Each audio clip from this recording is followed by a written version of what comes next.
Fala pessoal, eu sou Scarlett Chaves, eu sou fisioterapeuta esportiva, mestre em reabilitação e desempenho funcional.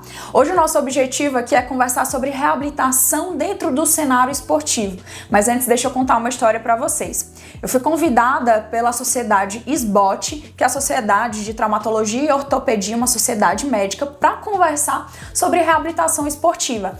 E eu fiquei pensando o que eu poderia falar nessa aula, como eu iria montar o raciocínio dessa aula para convencer médicos e a todo o público que estava ali que a fisioterapia esportiva é importante e mostrar para eles o que a gente de fato faz. Não ficar só naqueles modelos teóricos, mas eles entenderem a nossa importância, como a gente muda de fato o cenário esportivo.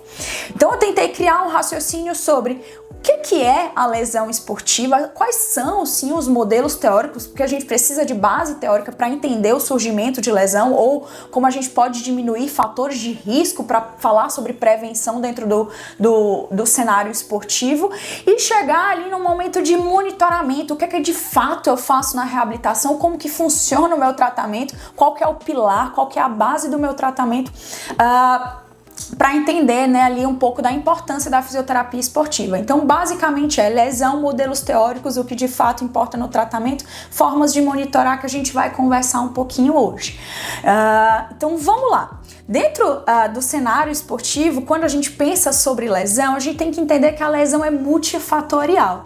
A lesão sempre vai envolver fatores intrínsecos desse atleta, ou seja, fatores pessoais, junto com fatores ambientais, fatores extrínsecos que estão envolvidos ali. Na hora que a gente tem esses fatores interagindo, é que a gente pode ter o surgimento de uma lesão, ou na hora que a gente consegue controlar esses fatores, que a gente vai falar sobre prevenção de lesão. Então, é sempre pensando que não é um fator que me leva a uma lesão, mas diversos fatores que vão me levar ao surgimento de uma lesão. E aí, um dos primeiros modelos hoje para a gente conversar é sobre o modelo de rede de determinantes. É um modelo proposto em 2016 que fala exatamente essa primeira conversa que a gente está tendo aqui. Eu preciso de várias variáveis interagindo, variáveis horas que são mais, que têm um potencial maior para desenvolver lesão, variáveis que não têm tanto potencial ali para desenvolver lesão, mas que interagem dentro de um sistema. E a partir desse entendimento de rede que a gente tem o surgimento de lesão. Então esse modelo de rede de determinantes proposto pela Bittencourt em 2016 é uma das formas teóricas de a gente entender ou tentar descrever o surgimento de lesão. E aí o pensamento é, poxa, se eu tenho tantas variáveis, o que eu preciso fazer? Preciso avaliar. Se eu tenho tantas variáveis, eu preciso intervir nas variáveis que são plausíveis ali, que talvez sejam as mais potenciais de lesão. Na hora que a gente consegue fazer essa intervenção é que talvez a gente mude esse padrão de lesão. Então é uma das formas que a gente tem para teorizar, para pensar e refletir sobre a abordagem dessas lesões. Então a lesão esportiva ela acontece quando a quantidade ou taxa de energia mecânica transferida ao corpo do atleta ela ultrapassa o limiar de adaptação dos tecidos desse indivíduo. É sempre uma balança onde nada fica equilibrada. Quando a gente fala de lesão, eu tenho um corpo que está recebendo energia demais e esse corpo não aguentou, naturalmente ele entrou em colapso, naturalmente o colapso é o surgimento de alguma lesão tecidual, tá? E percebam aqui qualquer tecido, se a gente estiver falando de lesão muscular, de lesão tendínea, de lesão óssea ou de cartilagem, o pensamento para teorizar as lesões sempre vai ser o mesmo. E é engraçado trazer exemplos práticos quando a gente tem essa conversa. Então, por exemplo, no drible, no futebol, o que o atleta vai fazer, né? O atleta ele tem que ser capaz de correr com a bola, mudar de direção abruptamente. Às vezes não, naturalmente ele não está preparado para o que vai acontecer ali. Ele não sabe como o adversário vai vir, de onde vai vir essa bola. E ele tem que estar preparado para vencer esse adversário e preparado para pegar essa bola. E o que acontece acontece ali de forma mecânica, pensando nos movimentos, são desacelerações, mudanças de direção, acelerações dentro desse contexto do drible. E isso vai impor grande demanda para o atleta, concordem comigo. É a alta energia dentro do contexto sendo imposta ali dentro dos fatores intrínsecos desse atleta. Então a gente tem muita geração de força pelos músculos do membro inferior no geral, tá? E não só no membro inferior. Quando a gente olha o cenário esportivo, quando a gente olha esses atletas, a gente tem que entender que tudo age em cadeias. Então o tronco vai influenciar na cadeia cinética do membro inferior. E o que é a cadeia cinética do membro inferior? É quadril, joelho e tornozelo agindo em sinergismo ou em antagonismo. Então a gente tem que pensar no corpo como um todo para entender como que a energia mecânica vai ser absorvida, dissipada ou não dentro desses movimentos do esporte. Então o drible é um dos exemplos que eu trago para vocês, um cenário esportivo de fato, a prática, para que a gente entenda um pouco mais desses modelos teóricos, dessa história de energia, do que está acontecendo ali de imposição de demanda para esses atletas. Então ele vai ter, o atleta, que ter capacidade no sistema musculoesquelético no geral para lidar com a demanda que foi originada pelo esporte.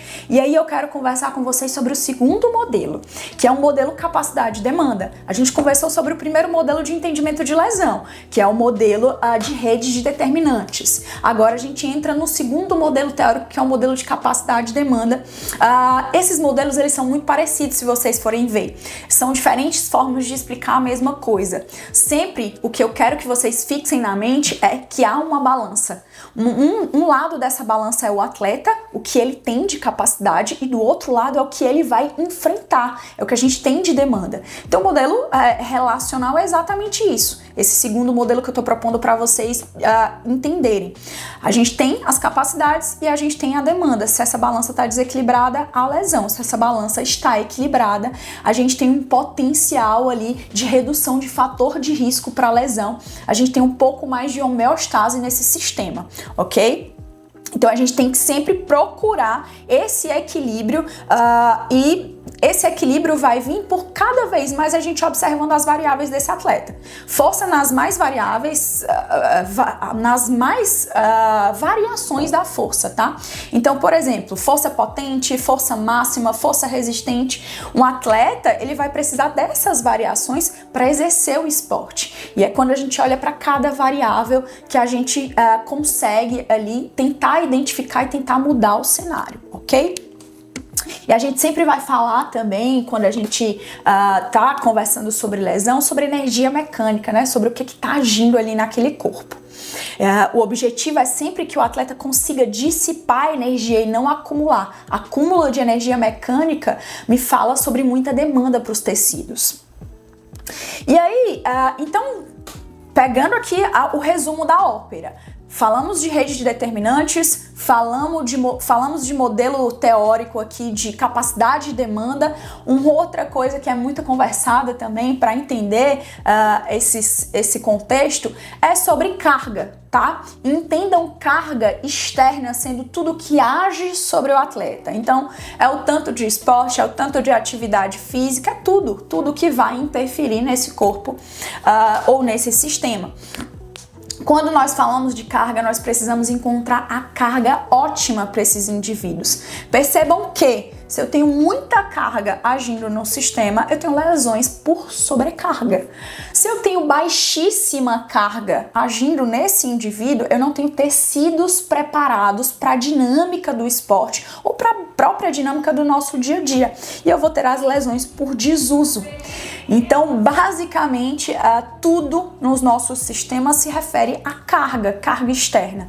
Demais, a gente tem as lesões por sobrecarga. Em baixíssima carga, a gente não está expondo os tecidos da forma necessária. Tem uma analogia que eu gosto muito de fazer, que é a analogia da bicicleta, para quando a gente está conversando com o atleta, tentando educá-lo sobre algum conceito. Que é que a bicicleta, quando a gente para ela num canto, ela fica enferrujada, ela fica rígida e muito provavelmente gente não vai conseguir pedalar nessa bicicleta. Agora, quando a gente tem uma bicicleta em constante movimento ali, todo final de semana eu pego essa bicicleta para dar uma pedalada, naturalmente a gente vai ter uma bicicleta mais fluida, não vai enferrujar, as peças não vão ficar ali colabadas. Então o nosso sistema músculo-esquelético funciona da mesma forma. A gente precisa estar em movimento, a gente precisa receber uma carga mínima para que esses tecidos tenham continuidade e fluam. Ok? Então, se a gente for pelo entendimento de carga, mais uma vez nós precisamos de carga equilibrada. Muito ao céu não funciona e muito ao mar também não funciona.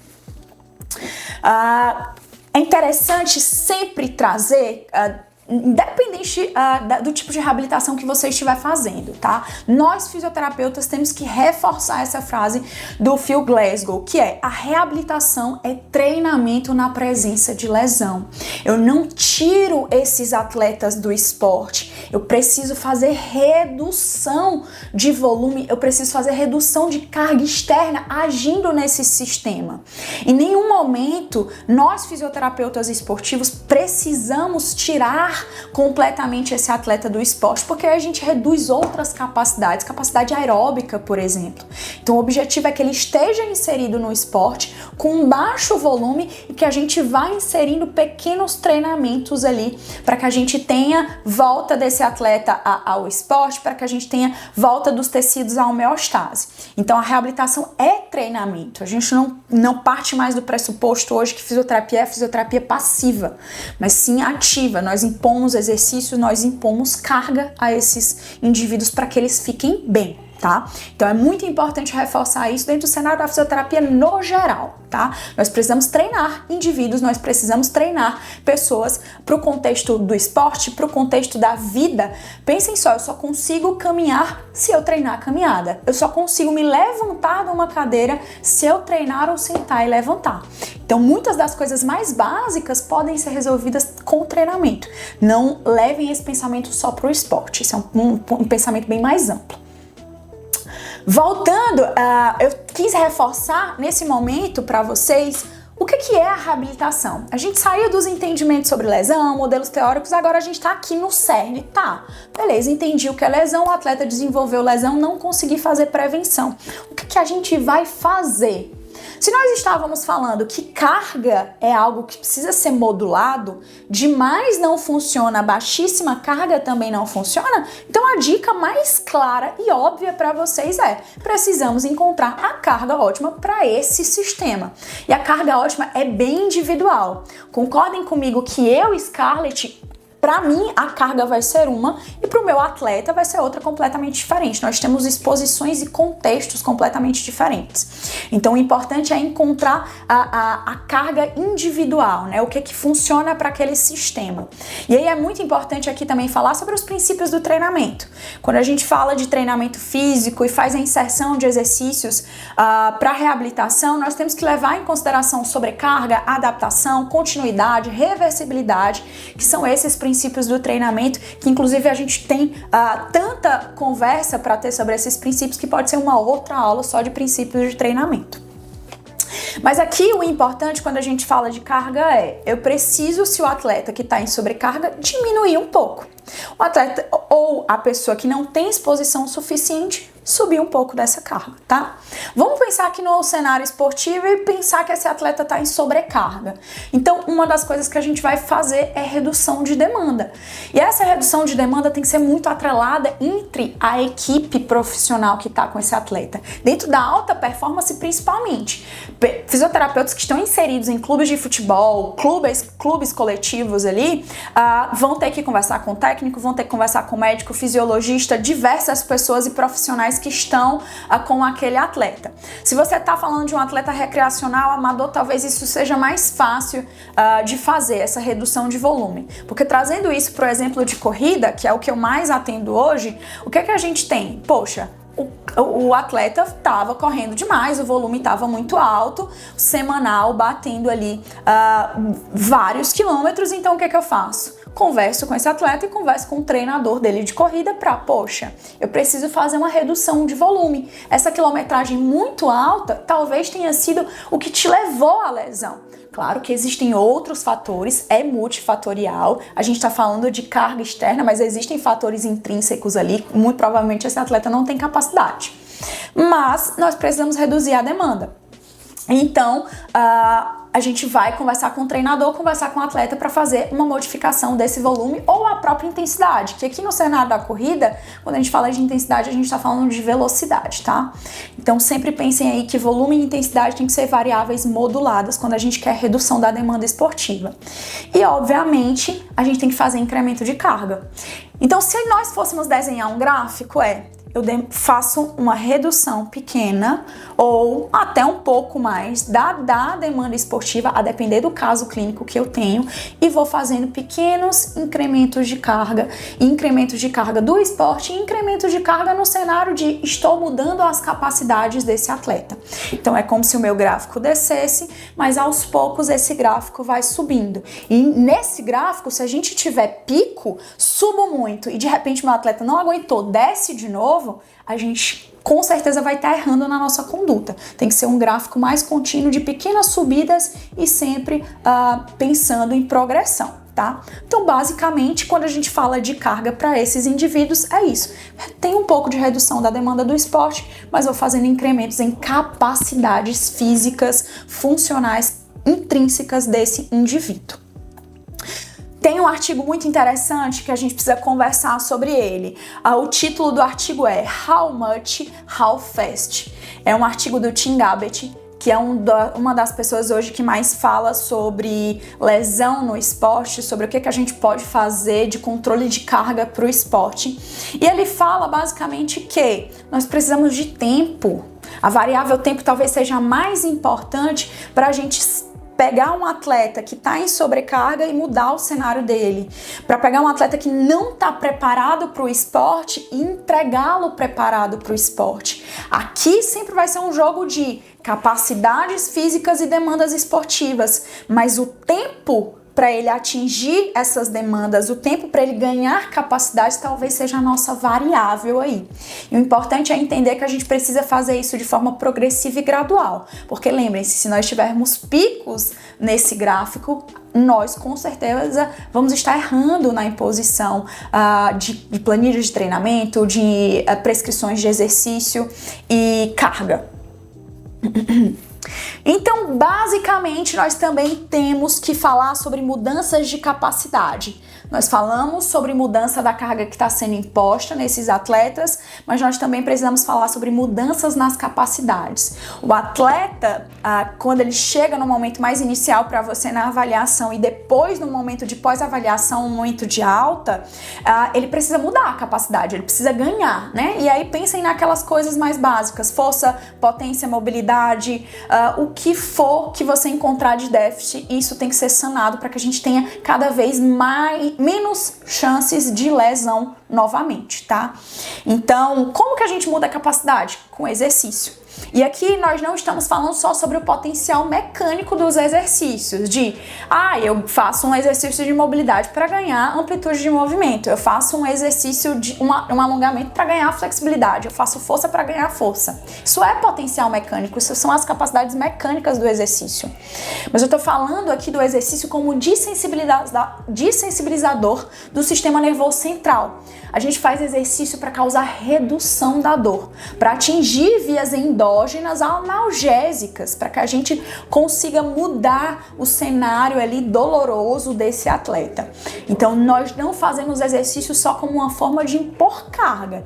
Nós precisamos mudar a conformidade desses tecidos e os inputs ali de dor desses tecidos também, ok? Então, sempre pensem no exercício não só no aspecto mecânico, mas no aspecto atingindo o sistema nervoso central e desensibilizando esse sistema nervoso central. Já falei para vocês que para fazer exercícios, para falar sobre treinamento, eu preciso levar em consideração os princípios do treinamento.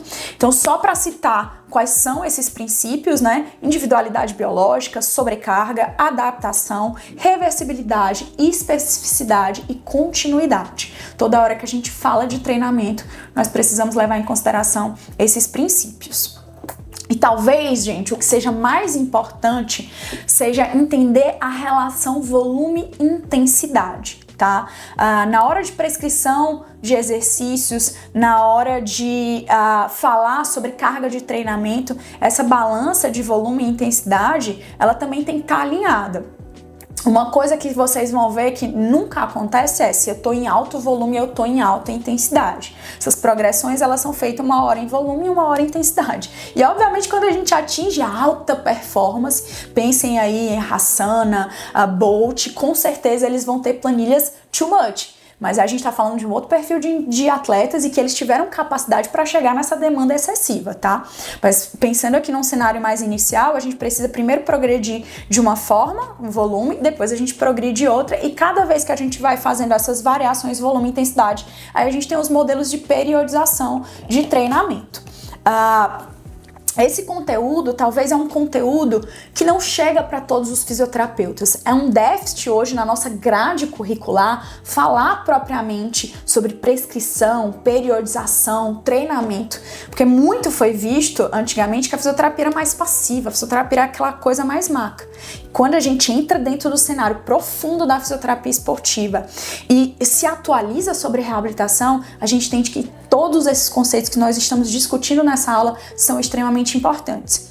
Então eu já peço para vocês que, se vocês gostarem desse tipo de conteúdo, se vocês estiverem gostando desse vídeo, que vocês deixem o like nesse vídeo, que vocês se inscrevam no canal, porque o nosso objetivo é conversar muito mais sobre atualização na fisioterapia, sobre o conceito que de fato vai mudar a vida do atleta, tá? Então falamos aí sobre volume e intensidade. O fio da meada agora, gente, é entender que eu saio daquela reabilitação mais clínica, exercícios ali mais simples, estou começando a evoluir na complexidade dos exercícios, eu preciso falar sobre exercícios em campo, sobre reabilitação em campo. Então tem um outro artigo aqui que eu queria muito que vocês olhassem, que é o On-Field Rehabilitation, que ele tem 2 partes, a gente está conversando sobre a parte 2 desse artigo, que ele fala exatamente, ele faz 2 círculos. A reabilitação ocorre primeiro num cenário clínico e depois a gente vai tendo a inserção desse atleta no campo, tá?